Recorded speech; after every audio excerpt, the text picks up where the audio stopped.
Hello दोस्तों, नमस्ते, प्रणाम करती हूँ। मैं सुमित्रा यादव अपने यूट्यूब चैनल पे एक प्यारा सा कजरी गीत लेकर आई हूँ।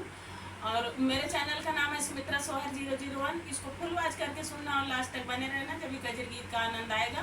समय बहुत कम है, देर न करते हुए सुनाती हूँ और कजरी गीत का आनंद लीजिए।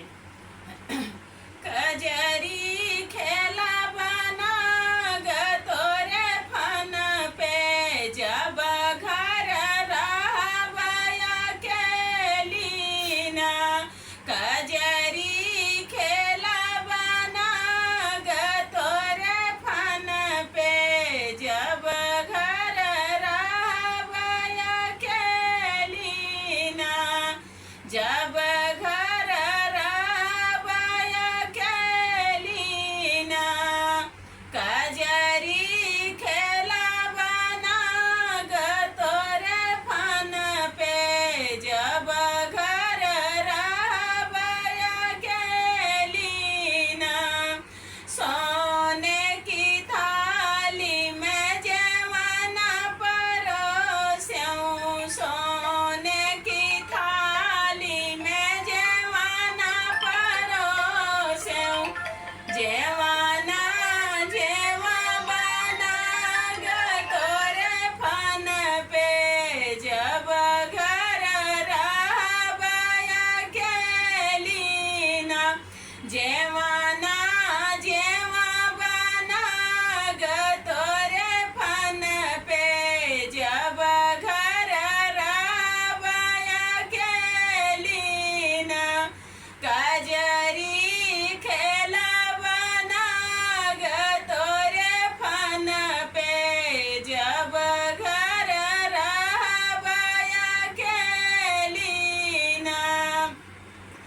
खैर सोपारी कबीर लगायऊं, खैर सोपारी कबीर लगायऊं। बीरवा खूंचा बना ग तोरे फन पे, जब घर रहबया के लीना। बीरवा खूंचा बना ग तोरे फन पे, जब घर रहबया के लीना। कजरी खेला बना ग तोरे फन पे, जब घर रहबया के लीना। झांझर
दोस्तों, ये कजरी गीत कैसे लगा कमेंट में ज़रूर बताना। मैं आपकी सुमित्रा, धन्यवाद।